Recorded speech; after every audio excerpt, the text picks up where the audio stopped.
예, 여러분 뵙게 돼서 반갑습니다. 네. 성경 제 본문을 하나 정했는데요. 창세기 3장 8절에서 10절까지 말씀이고요. 제가 잠깐 읽고 시작하겠습니다. 잘 아는 말씀일 거예요.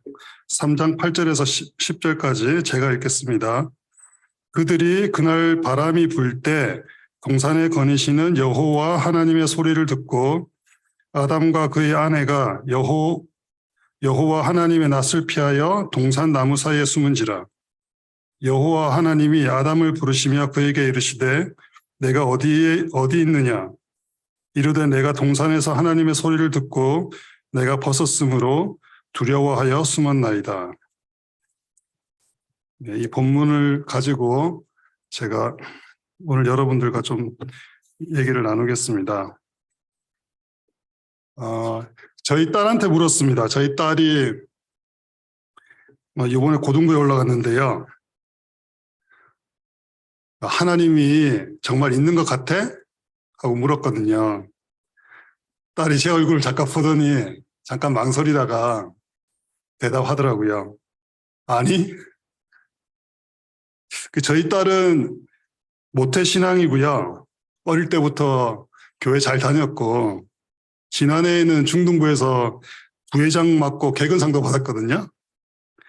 근데 이 녀석한테 기독교라고 하는 것, 신앙이라고 하는 것, 또 교회는 어떤 의미일까 참 잘 모르겠습니다. 하나의 문화인지 아니면 엄마 아빠 때문에 억지로 가야 하는 곳인지 아니면 친구들과 전도사님이 맞아주시고 간식도 주고 가끔 선물도 주고 하니까 그냥 재미로 다니는 건지 아니면 노래도 부르고 놀기도 하고 서로 위로도 해주고 하는 공동체이기 때문에 다니는 건지 하여튼 가장 가까운 제 딸에게도 하나님의 존재를 알려주지 못하고 있는데 제가 오늘 낯선 일산 은혜교회 청년 여러분들께 이야기를 잘 할 수 있을까 좀 걱정됩니다. 여러분은 하나님이 있다고 믿으세요? 교회는 왜 오십니까? 이런 질문 해본 적 있으세요? 지금 대한민국 국민에게 기독교는 또 교회는 무슨 의미가 있을까요? 흔히들 기독교를 기득권의 대변자, 가장 보수적인 집단, 사막의 유일신 그런 존재를 믿으면서 돈도 마음도 다 갖다 바치는 멍청한 사람들 이렇게 보는 시각도 있습니다. 또 특히 코로나19 이후에는 좀 비과학적이고 때로는 또 이단적으로 보이기까지 하는 잘못된 신앙을 가진 집단과 구별이 안 되는 반사회적인 그런 곳으로 보는 시각도 또 많죠. 저는 오늘 저 김지망이라는 사람이 기독교 신앙이 무슨 의미인지 저에게 또 왜 이 예수 그리스도가 복음이라고 생각하는지 여러분들과 잠깐 나누려고 합니다. 이 복음이라는 말부터 한번 시작해 볼게요. 복음은 복 받는 복이죠. 소리입니다. 복 받는 소리, 복된 소리. 영어로는 굿뉴스죠. 기독교에서 얘기하는 굿뉴스, 복된 소식, 그건 뭘까요? 제가 간단하게 요약해 보겠습니다. 여러분들 잘 아시는 얘기예요. 예수님께서 십자가에 못 박혀 죽었습니다. 죄인으로. 그런데 그 예수님이 하나님의 아들, 메시아, 구원자이셨습니다. 그리고 그 예수님이 죽은 지 사흘 만에 다시 살아났습니다. 예수님은 우리의 죄를 다 짊어지고 죽으셨고 또 살아나셨기 때문에 그 예수를 믿고 죄를 회개하면 누구나 죄를 용서받고 천국에 갈 수 있다. 이게 지금 현대 교회가 이야기하는 복음입니다. 그런데 현대인들에게 이 소식이 정말 복음일까요? 여러분은 이 이야기가 정말 복된 소식이라고 생각하십니까? 저는 이게 복음이라고 믿는데요. 생각하는데요. 근데 이게 참 현대인들에게 교회 거부감을 갖고 있고 이성적으로 과학적으로 산다고 생각하는 사람들한테 이게 정말 좋은 소식이고 복된 소식이라고 전하기가 쉽지 않습니다. 제가 고민하면서 이 의미를 어떻게 전할 수 있을까 참고하고 찾는 중에 지금 제가 가지고 있는 답, 요걸 제가 좀 여러분들과 나누겠습니다. 저는 유치부 때부터 교회 다녔습니다. 그러다가 중학교 2학년 때 여름 수련회에 가가지고 기도하다가 뭔가 제 마음을 이렇게 뜨겁게 확 잡으면서 제 죄를 고백하면서 눈물을 흘렸습니다.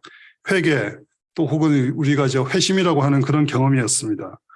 그 뒤로 저는 매일 혼자 성경 읽고 찬송가 부르고 기도하면서 그렇게 지냈습니다. 대학생 때까지 그렇게 했는데요. 1991년에 제가 대학교에 갔는데 여러분들하고 나이 차이가 좀 있죠. 그때 엄청난 혼란을 겪었습니다.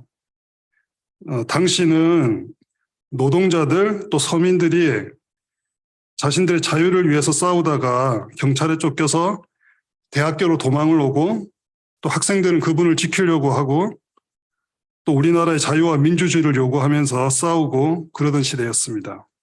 그냥 거리에서 싸우기만 할 뿐 아니고 그것 때문에 죽임을 당하기도 하고 대학생들이 학교를 떠나 숨고 도망치고 그러기도 했습니다. 저도 데모 대열에 끼어서 종로, 을지로, 동대문 이런 곳에서 싸우기도 했고 경찰과 골목으로 도망치기도 하고 뭐 최루탄에 눈물을 흘리기도 하고 그랬습니다. 아마 여러분들께서 부모님들 중에서 또 이런 얘기 들려주신 분 있으실지도 모르겠네요. 그런데 교회에 오면은 그 당시에 너무나 평안했습니다. 저한테도 굉장히 익숙한 공간이고 익숙한 문화였는데 그게 굉장히 낯설게 다가왔었어요. 이게 신앙인가? 고통받는 이웃을 떠나서 이곳 교회 안에서 천국 같은 시간을 만들면서 만족하는 것, 이것이 신앙인가? 회의감을 느끼게 됐습니다. 제가 다니던 교회, 제가 믿던 신앙의 반대편에는 진보적인 신앙도 있었습니다. 어려움 겪는 사람들에게 다가가고 거리에서 함께 기도하고 그분들을 안아주는 그런 기독교인들도 있었습니다.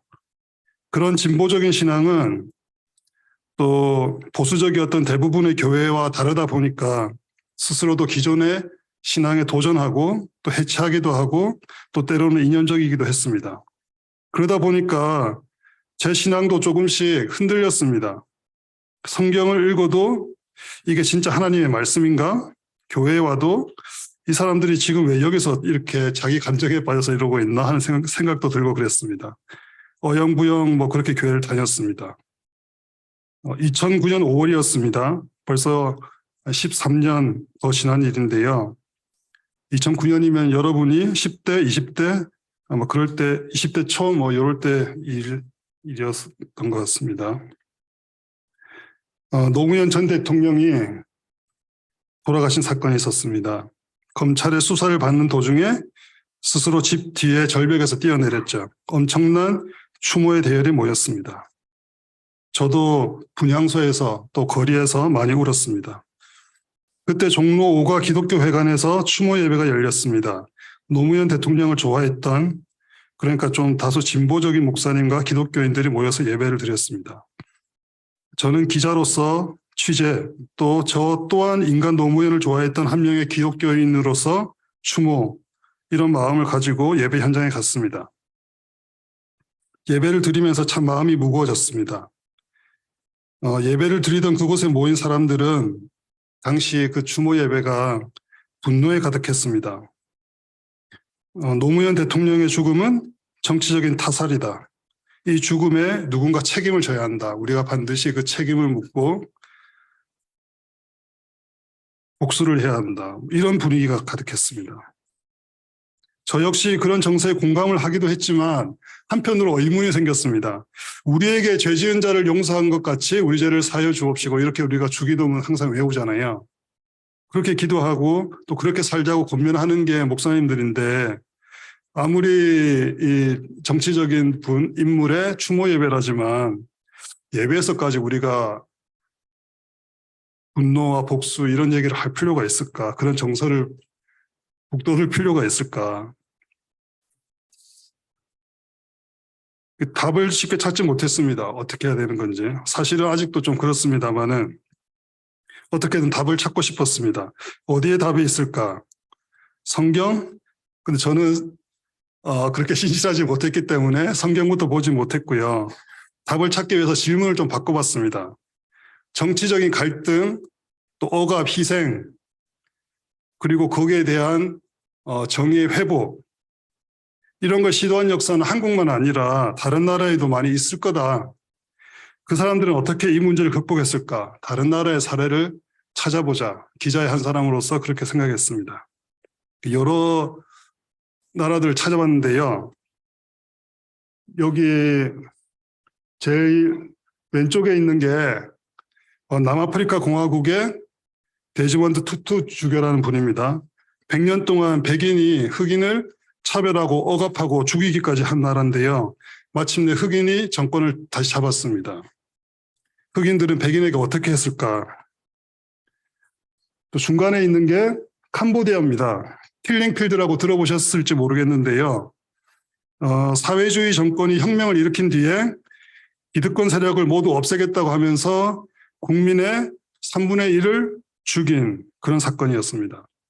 그런 그 크메르 루즈라고 하는 정권이 무너진 뒤에 그 정권이 한 학살을 심판해야 된다.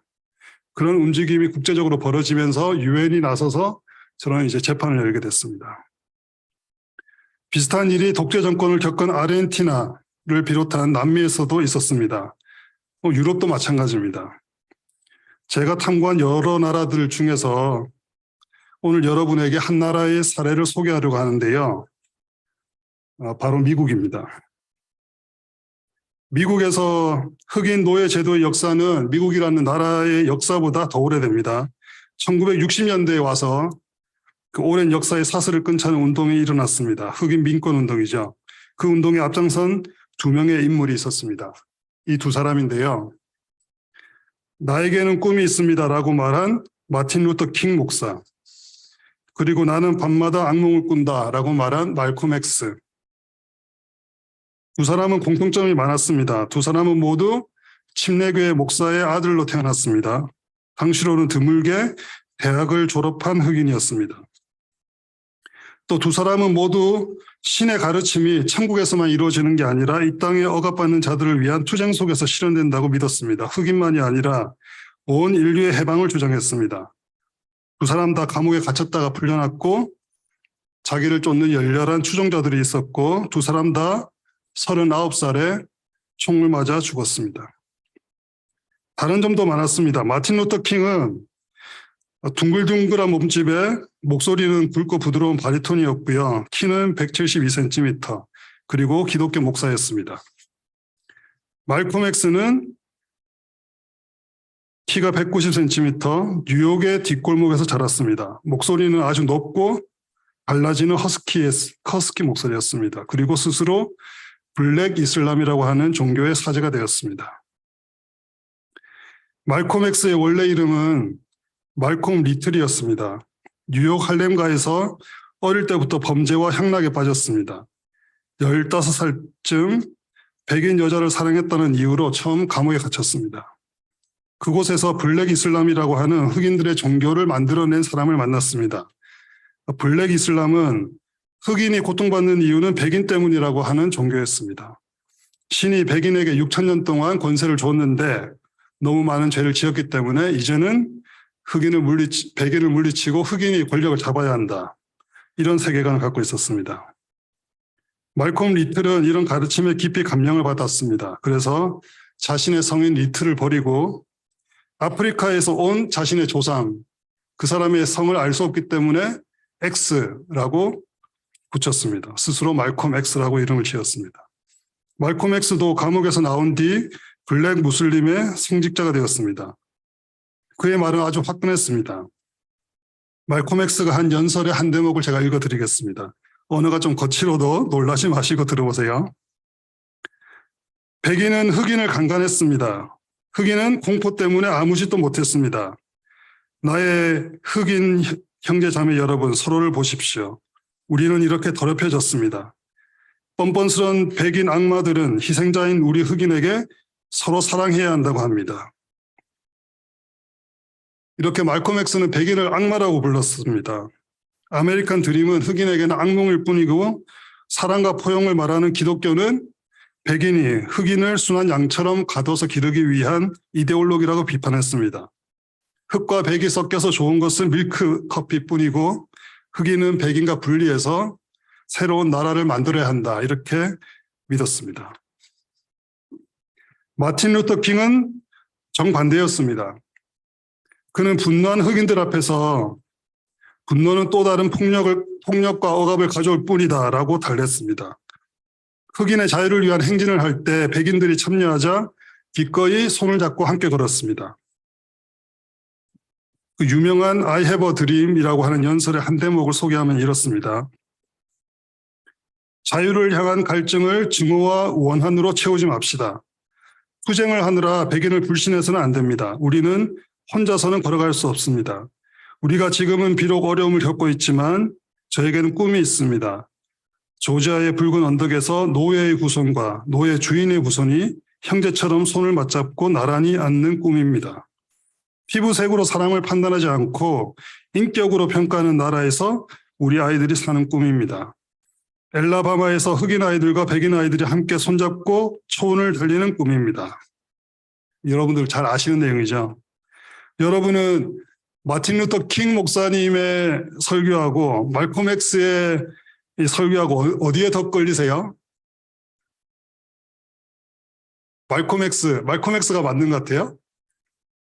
마틴 루터 킹이 맞는 것 같아요? 저는 솔직히 말콤 X가 좀 더 화끈하고 더 분명한 해결책인 것 같은 느낌을 받았습니다.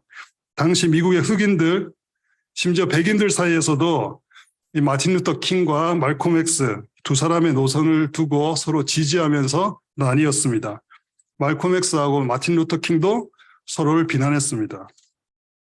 그때 한 사건이 터졌습니다.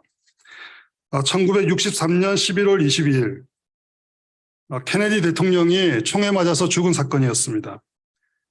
마치 노무현 전 대통령의 죽음 때처럼 당시 미국에서도 많은 사람들이 놀라고 슬퍼했습니다. 또 분노했습니다. 왜 케네디가 죽임을 당했는지 사람들은 답을 구했습니다. FBI, CIA, 또 군산복합체, 군인, 이런 미국의 기득권 세력이나 아니면 소련, 쿠바, 이런 외부의 적들이 죽인 것이 아니냐 의심하기도 했습니다. 이 사건은 마틴 루터 킹과 말콤 X 두 사람에게도 큰 충격을 주었습니다. 두 사람은 모두 증오와 분노의 폭력이 미국의 대통령까지 죽이는 것을 보고 두려움을 느꼈습니다. 마틴 루터 킹이 느낀 두려움은 이런 것이었습니다. 과연 평화의 행진이, 사랑의 설교가 이런 폭력을 이길 수 있을까? 미국의 대통령까지도 결국 죽여버리고 마는데 루터 킹 목사는 조금씩 과격해졌습니다. 흑인들의 분노를 백인도 이해해야 한다. 버스에서 따로 앉는 차별만 철폐할 게 아니고 돈이 없어서 버스에 못 타는 문제까지도 해결해야 된다. 흑인의 폭력을 비난만 하지 말고 폭력 외에는 다른 방법이 없는 현실을 먼저 바꿔야 한다. 이렇게 말하기 시작했습니다. 말콤 X도 두려움을 느꼈습니다. 그는 자신이 증오와 분노를 얘기했는데 이 증오와 분노가 세상을 삼키면 과연 어떻게 될까 걱정하기 시작했습니다. 그는 블랙 이슬람에 약간의 회의감을 느끼고 사우디아라비아로 갔습니다. 왜냐? 진짜 이슬람은 어떤 종교인가 사실은 몰랐던 거예요. 블랙 이슬람도 진짜 이슬람하고는 전혀 관련이 없었거든요. 이슬람을 알고 싶어서 갔는데 거기서 놀라운 경험을 했습니다. 비행기의 옆자리에 이슬람 무슬림 사람이 앉았는데 그 사람이 말콤 X가 같은 이슬람을 믿는다는 이유만으로 자기 집에 초청하고 가족을 소개하고 융성하게 대접했습니다. 이것이 진정한 이슬람인가? 이것이 진정한 종교인가? 말콤 X는 충격을 받았습니다. 말콤 X의 설교는 조금씩 부드러워졌습니다. 백인이라는 이유로 무조건 비난하는 것은 잘못이다. 인간에게 진정으로 중요한 것은 태도와 행동이다. 이렇게 말하기 시작했습니다. 오히려 블랙 이슬람이 타락했다고 고발하고 비판하기까지 했습니다. 1965년 2월 21일이었습니다. 말콤 X는 뉴욕에서 열린 한 흑인 집회에 갔습니다. 연설을 하러, 오늘 제가 여기 올라온 것처럼 연설을 하러 올라갔습니다. 올라가기 전에 옆 사람에게 이렇게 말했다고 합니다. 나는 이제 어느 누구와도 싸우고 싶지 않다. 우리의 목적은 싸움이 아니다. 말콤 X가 단상에 올라가서 아살람 알라이쿰 이렇게 인사를 하는 순간에 제일 앞줄에 앉은 흑인 남성 3명이 일어나 총을 쐈습니다.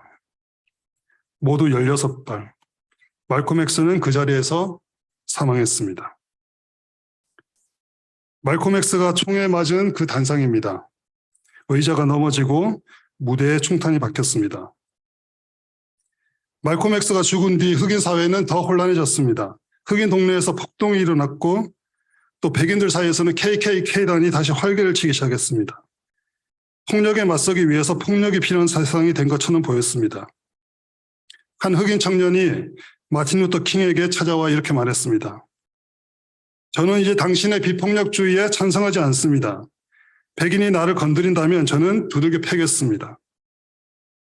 마틴 루터 킹 목사에게도 계속 비폭력을 주장한다면 당신도 죽여버리겠다.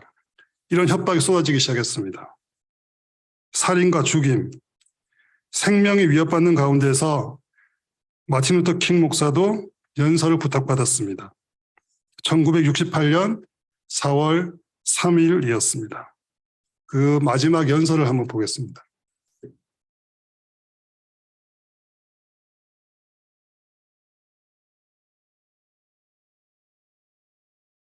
미국의 멤피스에서 초청을 받아서 한 연설이었는데요.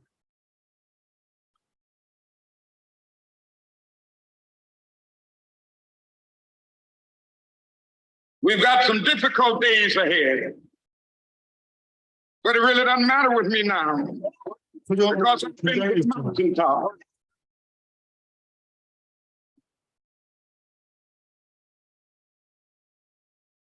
Like anybody, I would like to live a long time. 오래 살고 싶습니다.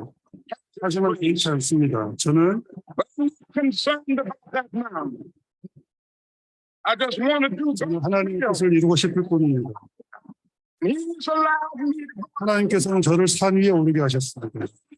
저 산 너머를 보니 see the promised land. 약속의 땅이 보입니다. 제가 여러분과 함께 그 약속의 땅에 이르지 못할지도 모르겠습니다. We'll get to the promised. 하지만 그 약속의 땅에 이른 사람이 우리가 되는 것을 알고 있습니다. I'm happy to know. 저는 오늘 밤 행복합니다. 저는 아무것도 걱정하지 않습니다. 적들도 두렵지 않습니다.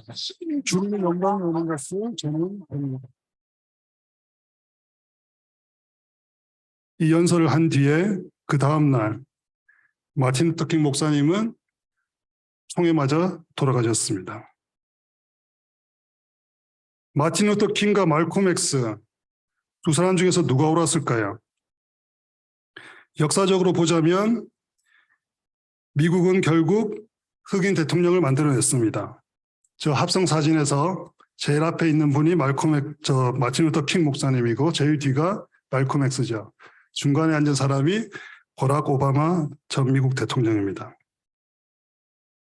저는 마틴 루터 킹 목사님이 옳았다고 생각합니다. 만약 말콤 X의 분노와 증오를 따랐다면 버락 오바마가 태어날 수 있었을까요?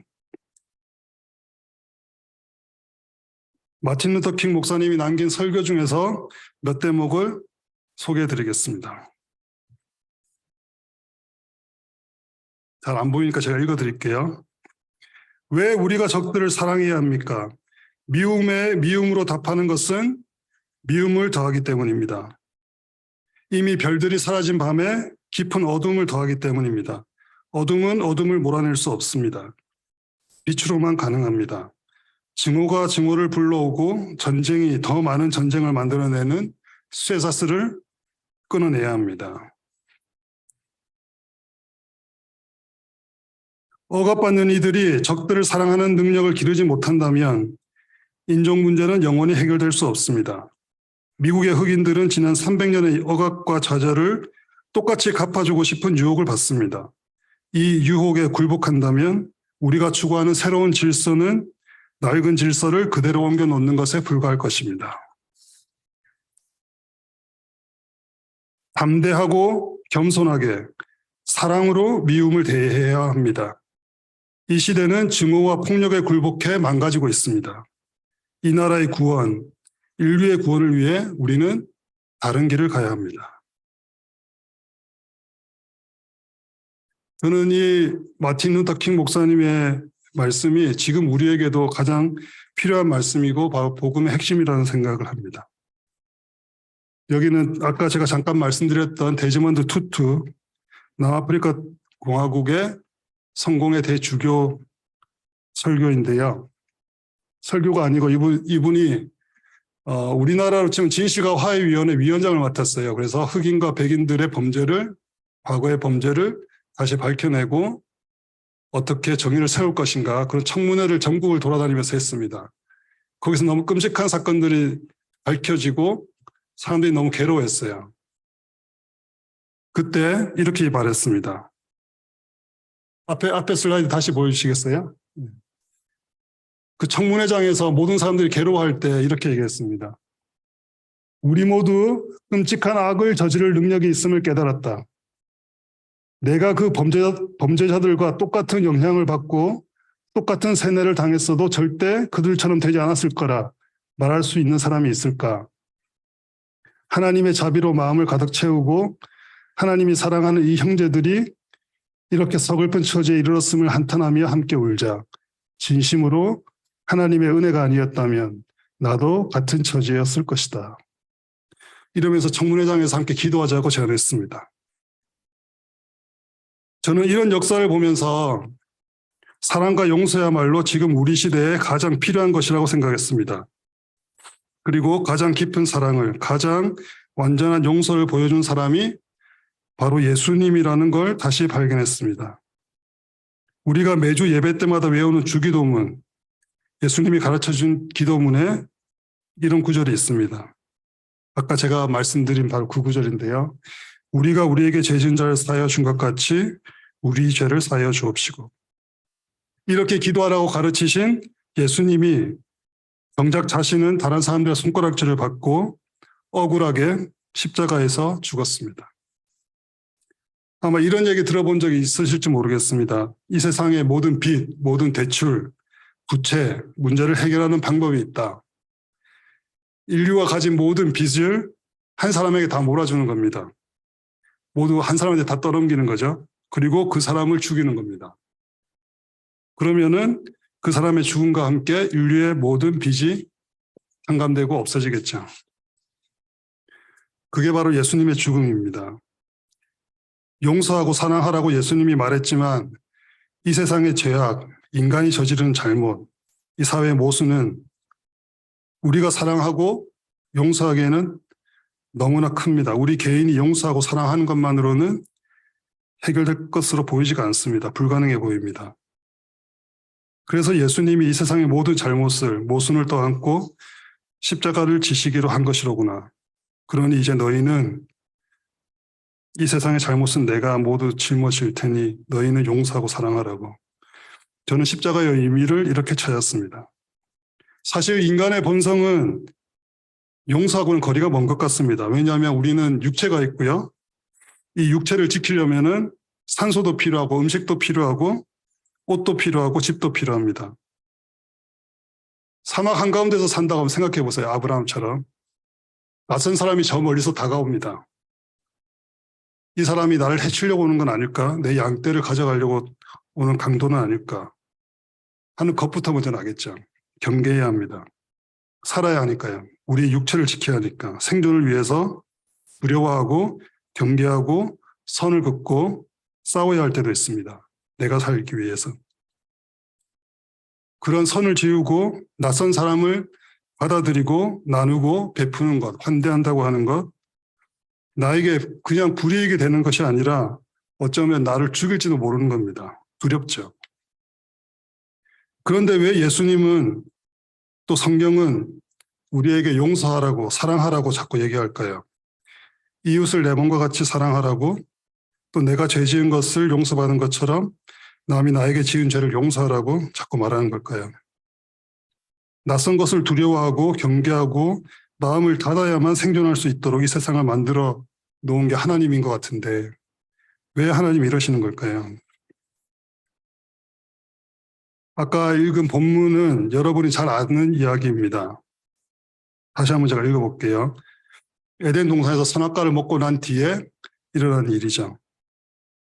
그들이 그날 바람이 불 때 동산에 거니시는 여호와 하나님의 소리를 듣고 아담과 그의 아내가 여호와 하나님의 낯을 피하여 동산 나무 사이에 숨은지라.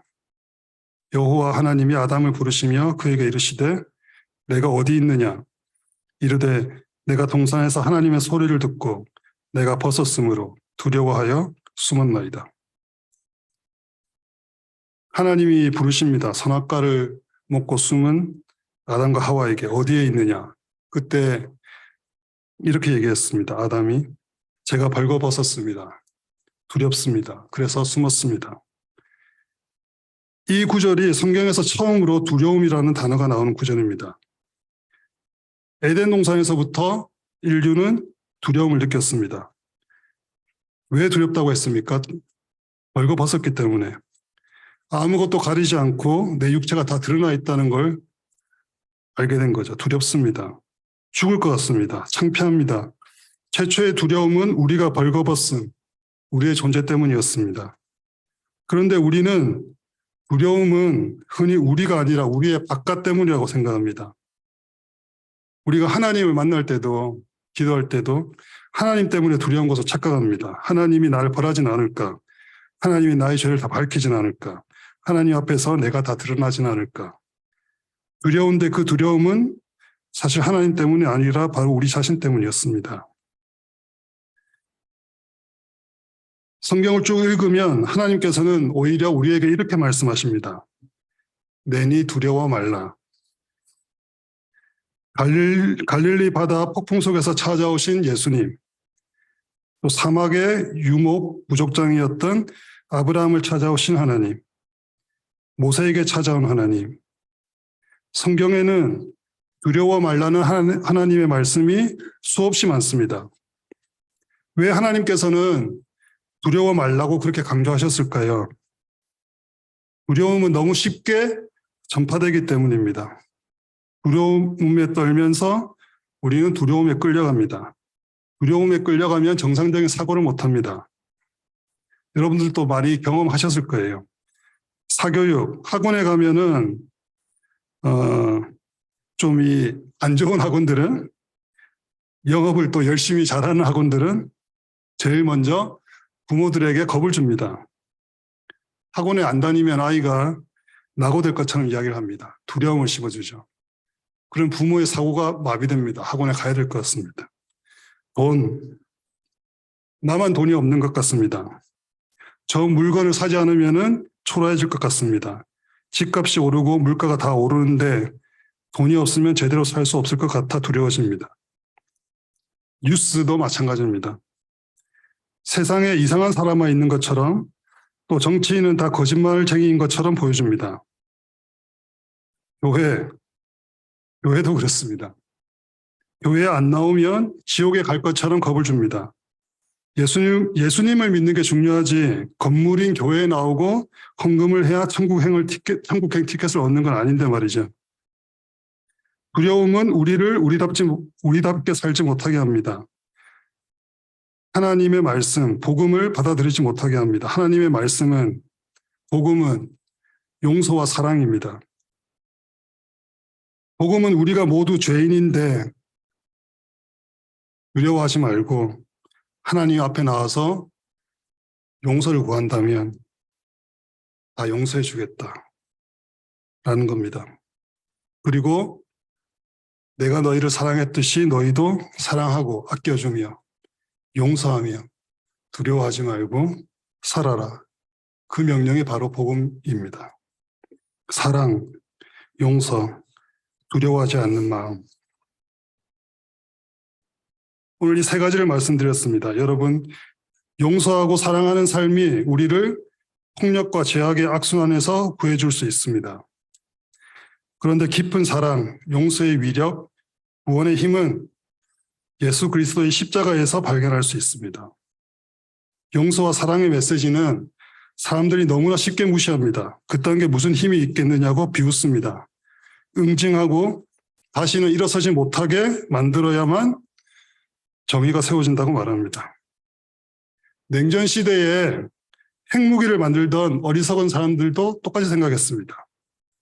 저쪽이 핵무기를 10개 만들면 우리는 20개를 만들자. 그러면서 수천 개의 핵무기를 만들고 서로의 나라까지 날아가는 미사일을 만들었습니다. 그 핵무기와 미사일들 써보지도 못하고 창고에서 썩어가고 있습니다. 여러분, 두려워하지 마십시오. 용서와 사랑이 우리를 구원할 것이라는 것을 믿으시기 바랍니다. 교회에 왜 다녀야 하느냐? 왜 예수님을 믿어야 하느냐? 저는 여기에 답이 있다고 생각합니다. 용서와 사랑을 그냥 우리 혼자 마음먹고 실천하기에는 우리 너무 약하기 때문에 누군가 사랑과 용서를 말해야 하고 사랑과 용서가 이 세상의 두려움을 이긴다고 믿어야 합니다. 예수님 안에서 우리는 그런 말씀과 그런 믿음을 발견할 수 있기 때문입니다. 감사합니다.